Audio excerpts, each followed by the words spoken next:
Well, hello, everybody. Good evening. Welcome along to post-match reaction. The second competitive post-match reaction here on the Rangers Rabble podcast for the new season.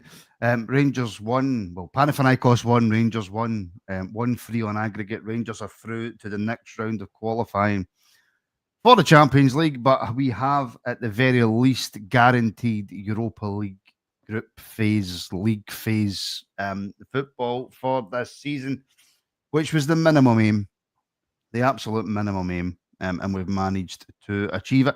Joining me tonight, I've got Ian and Kenny. Ian, how are you? I'm actually all right. I mean, it was uncomfortable to view, but we got there. We did what we needed to do. And the last time we went to Panathinaikos and got a 1-1 draw, we went to Manchester. So I'll take it. It's a bad omen, that, man, just having to go to Manchester in general. Kenny, how are you?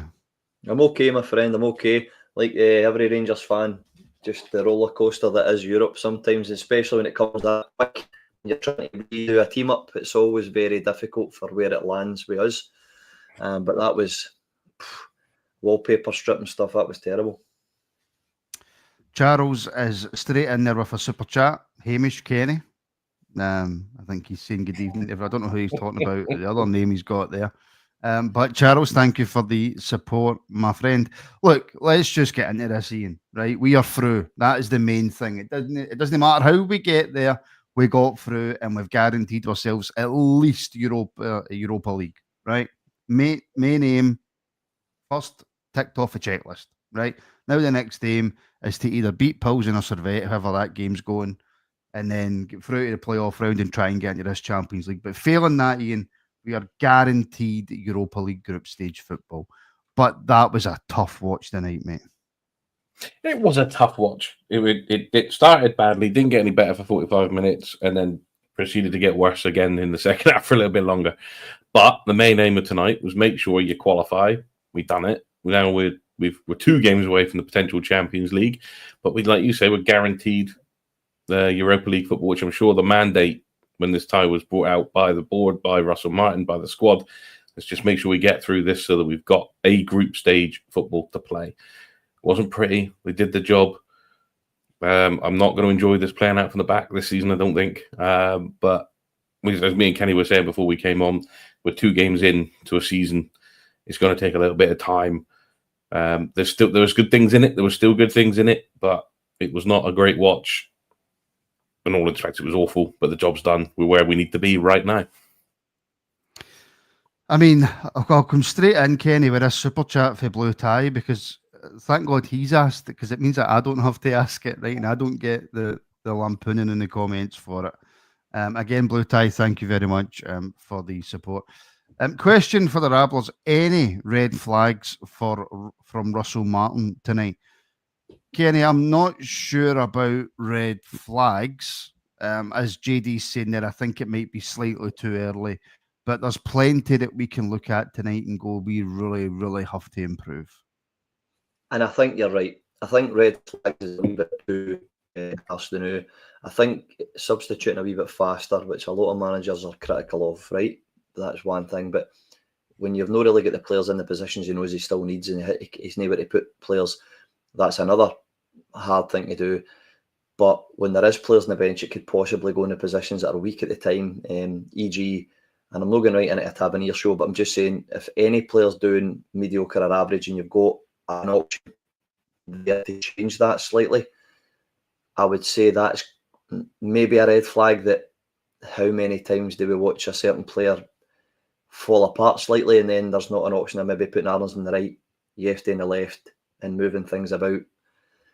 So no, he's, the identity of him will come if it's his full team. We made the mistake over a few managers by not giving them the time to see where it's. You can see what he's trying to do, right? But see, when you've not got the players to do it everywhere, then there's always going to be a position on the part that lets something down. I think we didn't retain the ball well at all. Even their passing wasn't crisp yet again, and it was allowing them to come. So again, I'm going to agree with Ian. I think we just need to take a breath, because everything's coming really quickly.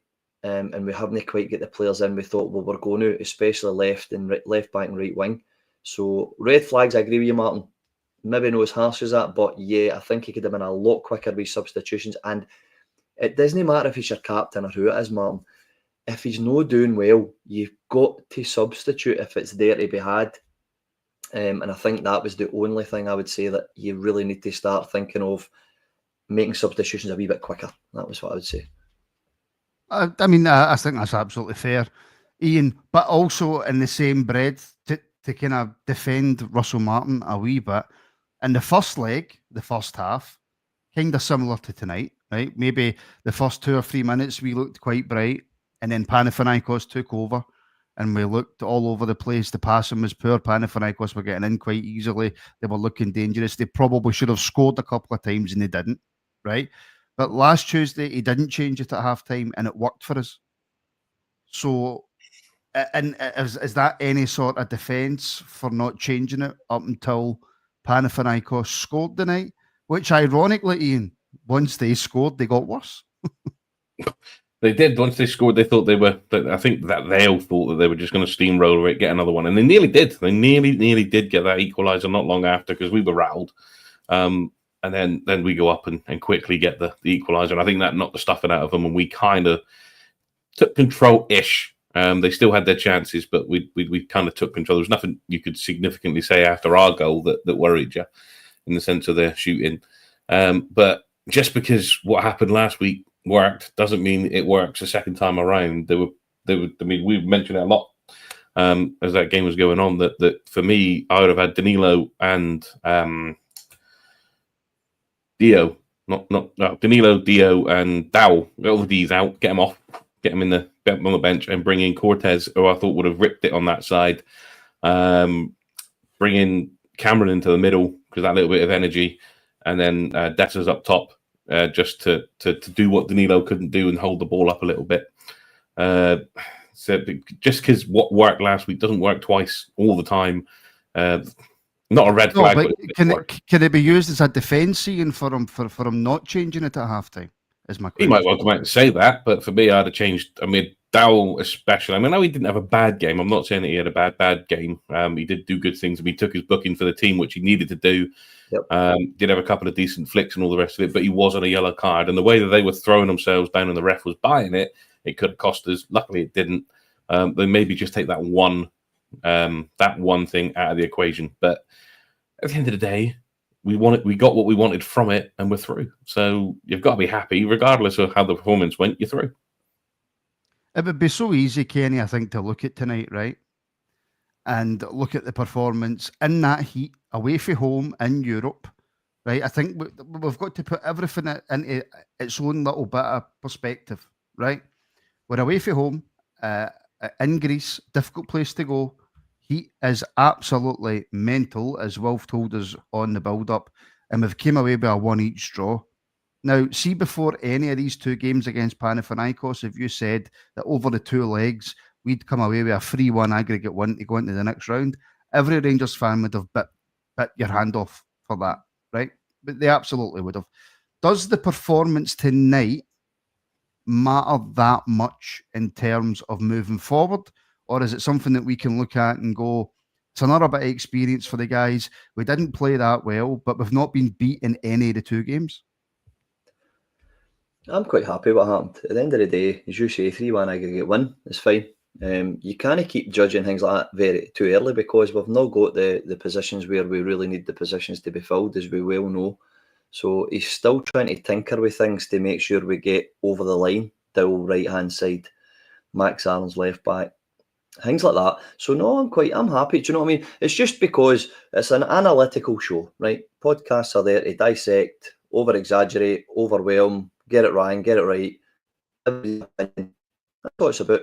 So it's our prerogative just to kind of dissect certain little places on the park, because we're Rangers supporters. We're wanting to see, that could be maybe done a bit better, or I'd like to see them. But see, when you're playing in 40-degree heat, man, I mean, I don't even know what the hell that must be like, but I did watch Big Soapy's interview after the game, and it looked as if he was in a water balloon fight. So, and he actually, yeah, and he actually didn't look too well. Do you know what I mean? He actually, I don't think he could lift his head. So unless one is know what it's like to play at that level against the Alamo that was the Panathinaikos players coming at us, then I don't really think we know. But I'll say something. We went out, we done it, and it's there, it's done. So yeah, I agree with you, Martin. I think, listen, I know in the grand scheme of things, for every single thing that happened, I totally agree with Drew there. I mean, we've all been out playing football as Waynes or even as teenagers, and it's maybe 27 degrees, right? And you're blowing right out your arse, and it's roasting, and you're taking water breaks and everything, blah, blah. See when it gets to 38 degrees and all that, my good God, I have no idea. And also, when you're trying to figure out a system in the team where what might work when, and it's not the players that should play in there, and you're still winning a home and away overall game against Panathinaikos in the Champions League qualifier, you take it. Of course you do. Of course you do. And look, Emma, wait a minute, hold on, right? Emma, take a breath, right? Martin, it's our second competitive game and the players are still learning from the manager's style. Give the team a break, for goodness sake. Get a grip, guys. You are the people. I don't think I've been overly hard. I think I've actually opened up by defending Russell Martin and the team. I could have quite easily come on here, Emma, and went, that was really poor tonight. Name me a player that gets pass marks. We're going to really struggle moving forward. I'm not looking forward to Motherwell. I could have come on with all that, but I didn't. I came on and went, we're through. That's the main thing. I could have sensationalised it like I'm sure a few people will. But I just refuse to do that. Now, however, if we draw or lose against Motherwell at the weekend, then I will be on here sensationalising it, right? I absolutely will. But I don't think Keane have been overly harsh.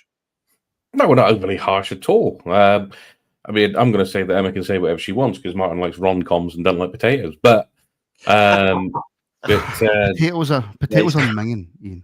But you know, it is. We're just reflecting on what it is. We watched a game where we've all been through it. I think, and the only reason that the players have sweat more than we have tonight is because it is 45 degrees over there. I mean, I couldn't do it. I'd be dead. I can't even sit in Norwich at 32 degrees. It kills me.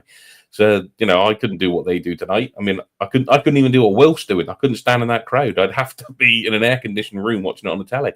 So you know, I'm not. We're not going in too harsh on him. We've all said it. We've got out of it what we wanted to do.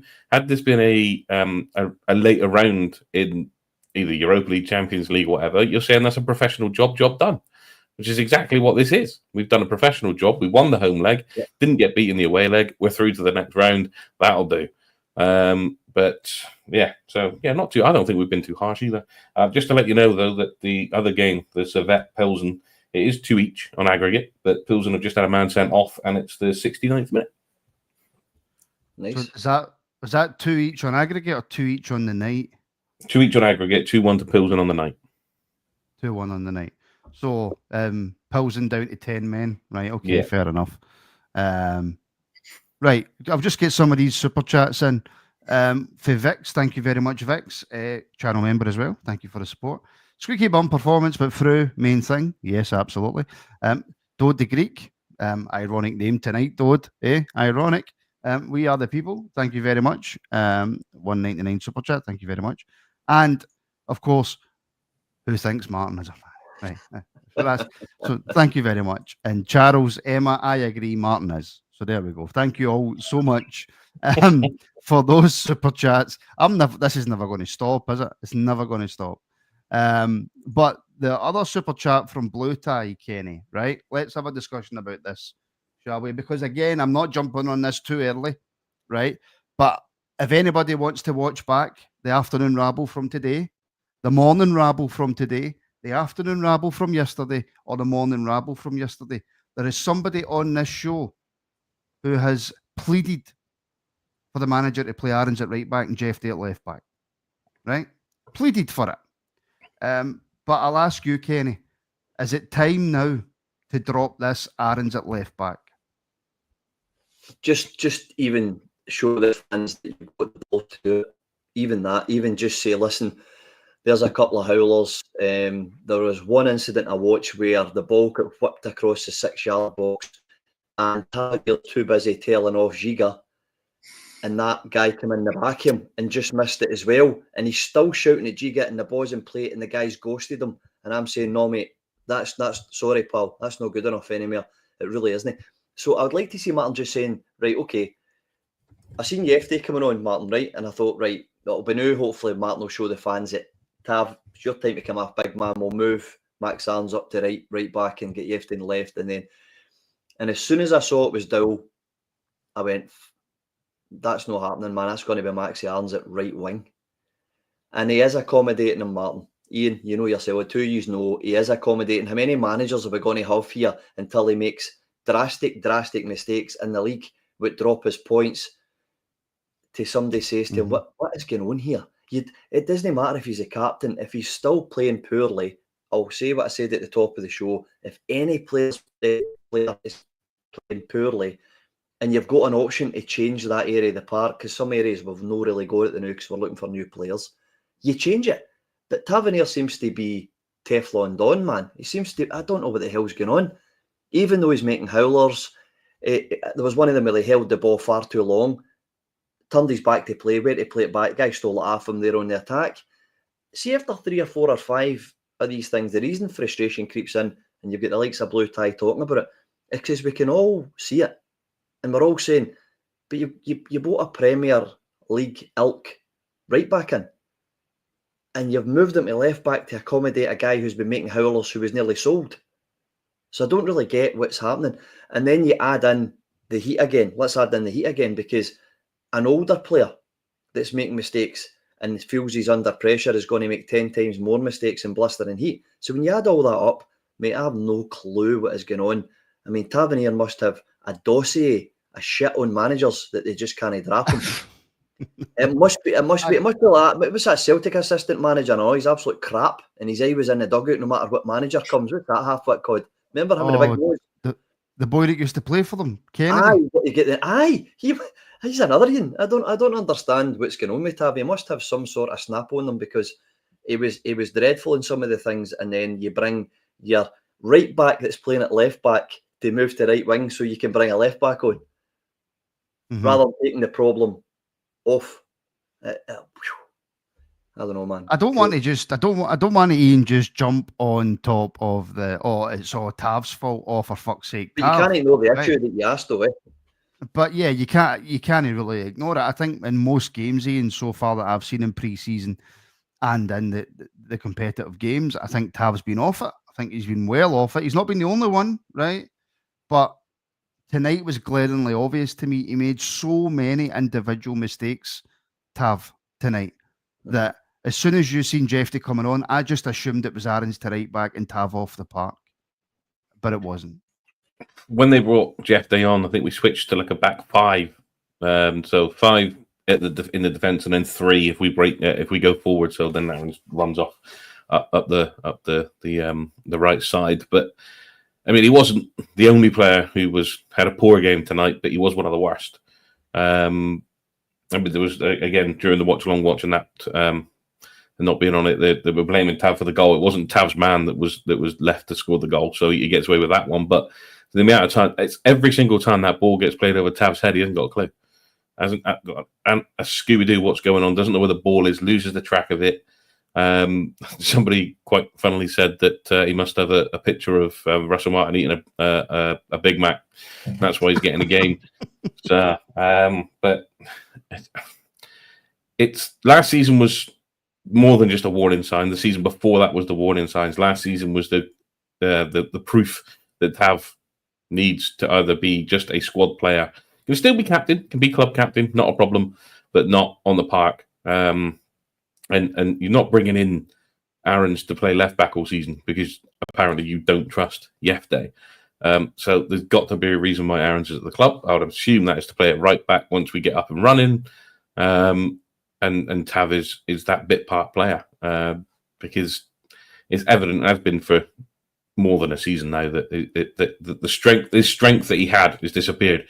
And you saw that because when Rothwell went off, he took the only other corner we got, missed everybody, put it out near enough to the other corner flag. All the strengths that Tav had are just diminishing week by week. And it's horrible to say because the man has done a lot, and I have backed that man for season upon season, saying we won't know what we've missed with Tav until he's gone. But I think he could damage his own legacy by doing too much. Yep. I think it's probably past that point now, to be honest with you. Ian, but Kenny, right, let's take away the fact that we're through, right, and we've managed to get through the tie. Let's just individually look at the game, right? What, from your point of view, in terms of the Rangers' performance, what went wrong the night? Why were Panathinaikos all over us? Why did they create so many chances? Why were we so poor up until, ironically, like I said earlier, Panathinaikos scored? Very, very easy, right? So I teach a young team that recycling of the football is your golden egg, right? If you get the ball, make sure the pass was crisp, the right pass, round the corner, imagination, the moving off the ball to get and retaining the ball, tight when you're out of possession, gaps and moving about out of it. We done none of that. We allowed them to come, and then when we did get the ball, we either played it to a player who basically the Panathinaikos player could smell his bloody aftershave, or you were actually holding the ball too long and then getting caught, or again, you were passing the ball to them.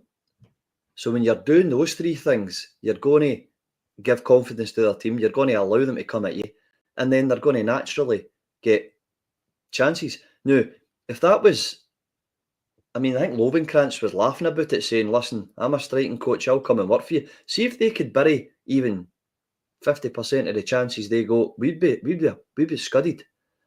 So we're very, very, very lucky as well, right? There was somebody watching out for us tonight, but again, we make our own mistakes, and that's maybe to do with the fact there's a new system, new manager, players playing in positions. I agree, Thompson, right? I do get your point, big man. We will be asked to play in different positions all the time, just in case it's a long season, which is great. So it's taking us a wee bit of time to fin this full thing. We're not just like Panathinaikos bought 2 or 3 players or whatever else, and we're fitting them in, right? We're actually trying to do a full new system with a different outlook, with inverted fullbacks, and we're putting right wingers where they shouldn't be. So it's difficult to slaughter them, because I think the only thing that went wrong was our passing and retention of the ball was terrible, and our movement. I know they're saying Dow's doing a job and he's done all right and all the rest of it. No, man, no. Your right and left wingers is there to give a breather in a very difficult game, any game, to give the legs to run away up the park or hold the ball for at least 20, 30 seconds. He's not going to do that for you, right? So all these positions we're getting, we're filling them with players that really are uncomfortable there, and we're learning a new system and the manager's philosophy all to deal with now. Simply put, the Panathinaikos game, like a lot of European games when you're doing an overhaul, comes a bit too fast. And I think the retention of the football was the amalgamation of that. You could see it was just that everybody's trying to get used to things and all the rest of it. So for me, it was slack. We were slack in certain areas, and then when the ball was coming, we've got defenders again who are playing where they shouldn't be playing, but also you've got players learning to play with other players that are just new. So there's a little kind of a few things happening, Martin, to be fair. So I'm not going to wallop them. I'm just going to say it's going to take time, man. I just think it's going to take time. Yeah, that's the one thing that stood out for me, Ian, as somebody who is not a coach and is not a tactically astute person. The passing was really, really poor tonight, Ian. We were you could see they were trying to make angles to get the passes away. If the pass was either hit too hard, or it was hit off course, or it went to the player, but then as soon as the player got it, there was a Panathinaikos player on them, and they get the ball taken off them. We could not get out in that first half.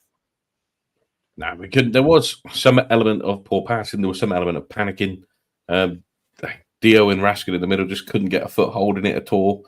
The space was there. They were making the space, but the passes weren't finding them. It was, again, there is stuff happening. You can see it's happening. You can see what Russell Martin's trying to do.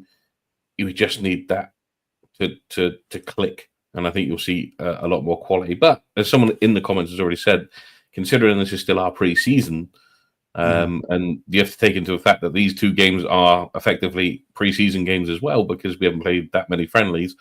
They've done bloody well to get through it. And there has been little bits where you see it happening, little movements to get through. I mean, later on in that second half when they played Dessers in, and the move to get through to Dessers was superb. And Dessers does what Dessers does. Yes. Bless him. but we wouldn't be without him.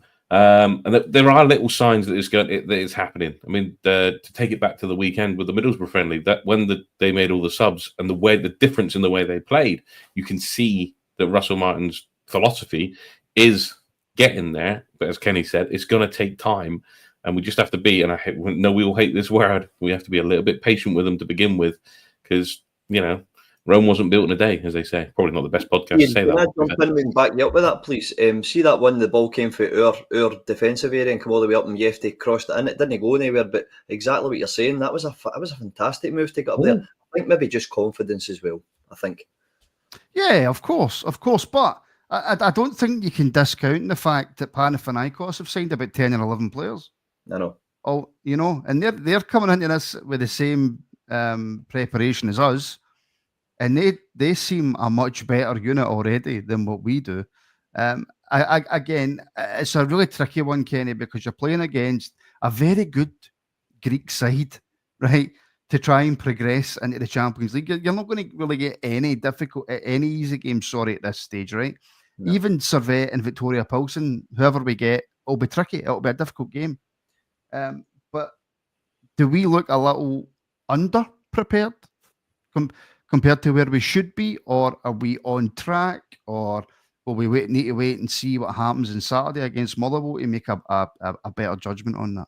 There's a valid point as well, that when a new manager comes in with a big personality, big philosophy, good change, he owes it to himself to go and look at the players that are already at the club. And that must be time consuming as well, to take out.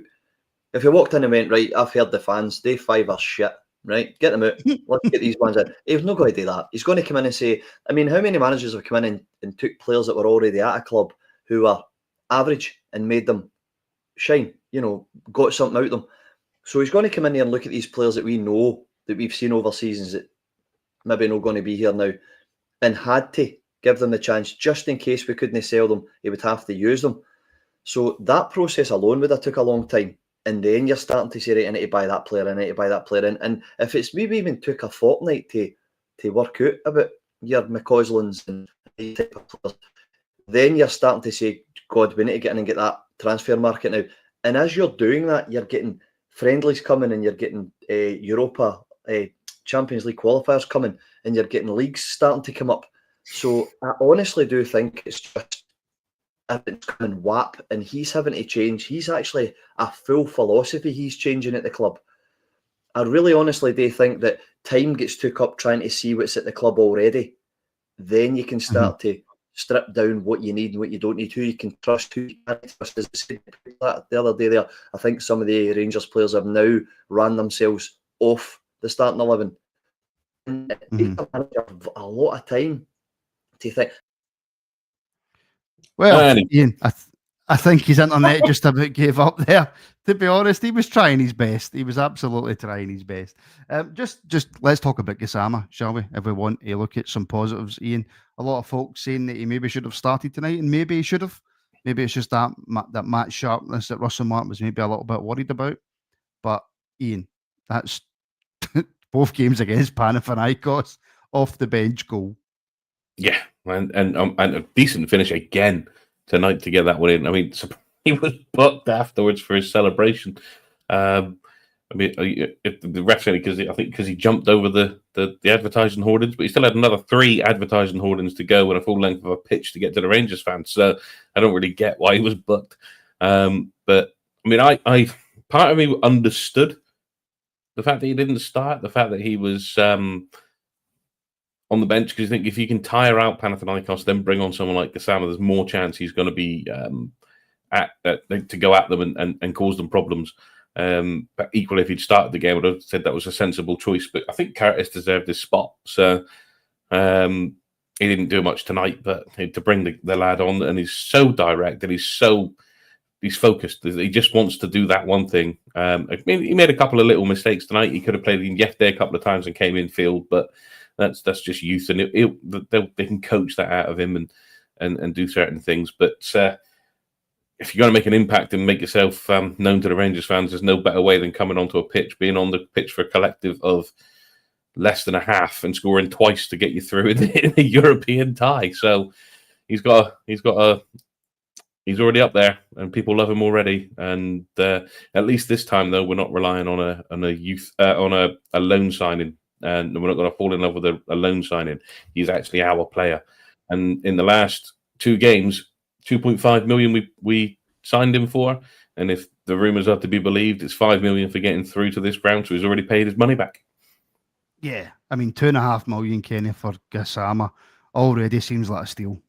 Yeah, need to apologise about that. The wife stopped peddling. My internet fell apart, so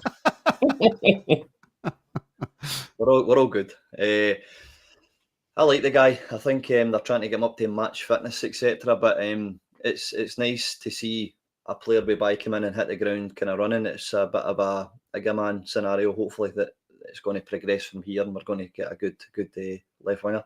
I also would like to see a similar Alca player hit the right wing as well, so we can start to see progression down both flanks if we need a wee rest. So I like the guy. I think he's got good touches. He's also everything that Matondo wants to be, but can he be? Which must be frustrating for him, but great for us.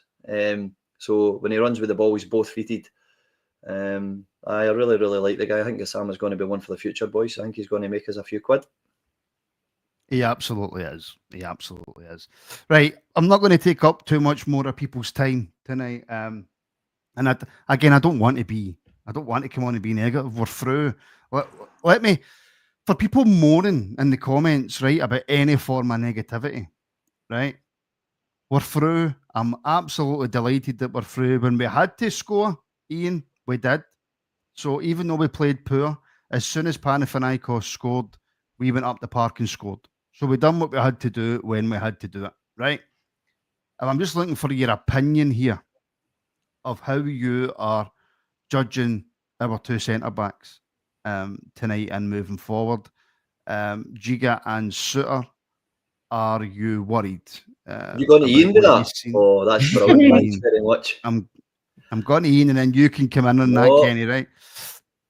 Ian, are you worried about Giga and Suter at all moving forward? Or again, is it too early to judge? Let's wait and see what happens. I think it's too early to judge Giga, but I mean, Suter's been with us nearly 2 full seasons now, so he's still a bit of a worry. That he's just his decision making at times. He's not a defender that does well unless it's a siege defensive mentality. Suter, so Giga, he's given me a heart attack in each game, but has managed to recover. And I thought he did quite well. 3-1 Pilsen. 3-1 Pilsen. 3-1 Pilsen. So I guess that's who we're going to be playing then, because I don't see that getting one back in the 3 minutes that remain or whatever it is. But I think Giga, he's big enough and strong enough and fast enough to cover any mistakes he makes, whereas Suter is not as quick at doing that. I think maybe Rangers is just a step too far for Suter, but he is what we've got at the moment. We can't do everything overnight. Fernandez has potential, but can you replace Suter with potential? So I think going forward, it's going to be Giga and Suter, because everyone Proper's now gone, thankfully. Davies looks like he's away to Birmingham. Nsiala's not going to get a look in. He's been told to go elsewhere and find a new club. So I think you're going to stick with Giga and Suter for the foreseeable, unless we can bring somebody else in. I mean, Suter's not a left-sided centre-back, though. He's playing out of position, but he's played there enough that he should know what he's doing. But I think that has an issue with his confidence that he can't play there. He's not as confident playing there as he would be if he was on the right side. But unless they're looking at bringing in Fernandez to replace Suter and run that way with both of them, I think this is the centre-back pairing, so they've just got to get used to each other as well, because, again, they've only been together for 4 or 5 weeks anyway. So, again, it's about letting that partnership build up and see where it goes. But unless they bring somebody else in the window, that's your centre-back pairing. Again, it's early, Kenny, right? But for me, I think what worries me the most, and I'll add Tav into that discussion as well, for Aarons, I'll give Aarons the benefit of the doubt, is that he's playing on the left and he's not a left back, right?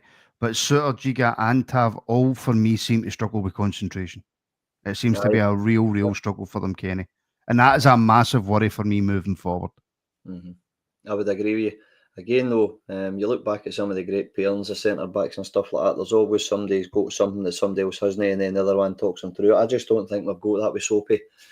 I think, obviously, I don't see the training. I'm not there every day, so I'm wondering if he's tried Fernandes and Giga just to see. I don't know. I know for a fact you need experience in there. It's no coincidence when David Weir came in, he fit like a glove. He never missed a game at 40 or not. That's because he was so calm at that, run about that age. He knew how to. He couldn't run about, so he got the young boy to do that. But he could educate on the park, on the training field, round about. And I think it wouldn't do any harm with a Cody's or even a Ben Mee or any of these players to come in for a season and just try and show that up. And the pairing thing, I'm not saying, as I said, I'd rather see Fernandes and Giga just to see if it works. Again, I don't watch the training, but I agree with you, Martin. See, between Tav and Soapy, I'll give Giga the benefit of the doubt, right? Because he made a howler, as Ian said, that heart attack moment, but then he recovered with a guy right on the top of him. And I think he's got potential. I really do think he's got potential, Giga. He can be Rolls Royce, I think. It's just, I think when you're in with a player next to you that's maybe a wee bit ropey, you might start panicking yourself. We knew that for a couple of seasons in a row, didn't we?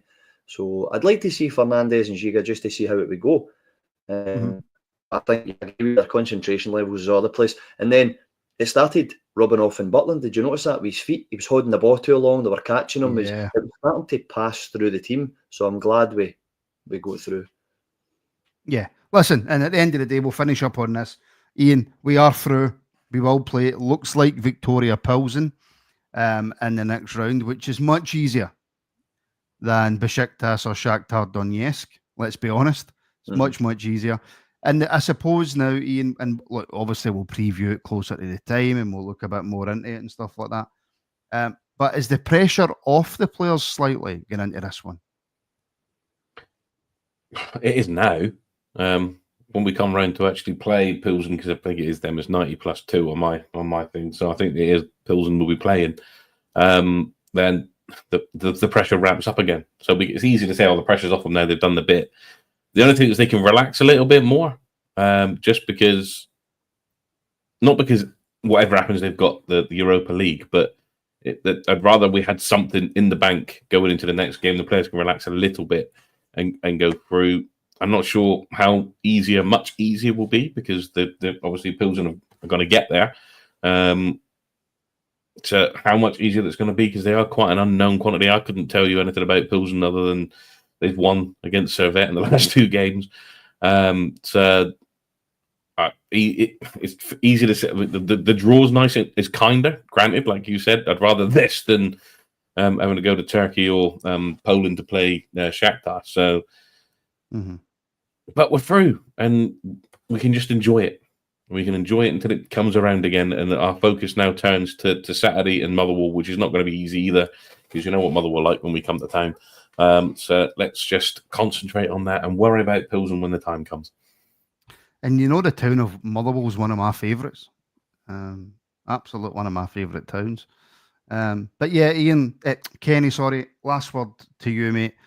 We are through. We came through a really tough game tonight. There's no doubt. There's no doubt about it. Away to Panathinaikos, away in Athens, in Greece, it's always going to be difficult. It's always going to be tricky. And over the 2 legs, all right. I don't think we were even close to being the best team over the 2 legs. But the most important thing is we're through to the next round, qualifying. We've got an extra €5 million in the bank, and we've got a real opportunity if Russell Martin and the coaches can get this right to making the playoff round for the Champions League. Yeah, that's it. I mean, at the end of the day, we've now done the hard part. We've got over that really tricky tie, especially travelling away, that distance to go, especially at the start of the season before the league and all the rest of it. So happy enough. And again, we'll just sat and say that it isn't going to get any worse. It's just going to get better and better, because they're going to get used to the system. So the more we can hold in there, I do think we'll see a lot better, because he is after a centre-back, he is after a left-back, he is after a right-winger, he is after a striker. So, yep, let's hang in there, man. But tonight, superb. Aye, exactly. We're through. All right, folks, that will do is please do leave a like, whatever you are watching on. Make sure if you're watching on YouTube that you do leave a like and you are subscribed. Again, we're racing towards 15,000 subscribers, by the way, and we've just passed 14,000. which is incredible. So please do make sure and do that, and make sure you're subscribed. Follow us on all the socials. Links are in the description. Make sure that you give us a like if you're watching on Facebook Live, if you're watching on Twitter Live, retweet and all that good stuff. And if you want to help the podcast out more and get access to loads and loads of extra content, then do consider becoming a member, the links for which are in the description. So, Ian, Kenny, thank you very, very much for joining me. Thank you, every single person who has tuned in tonight and listens back on all the audio platforms. And we shall speak, folks, very, very soon.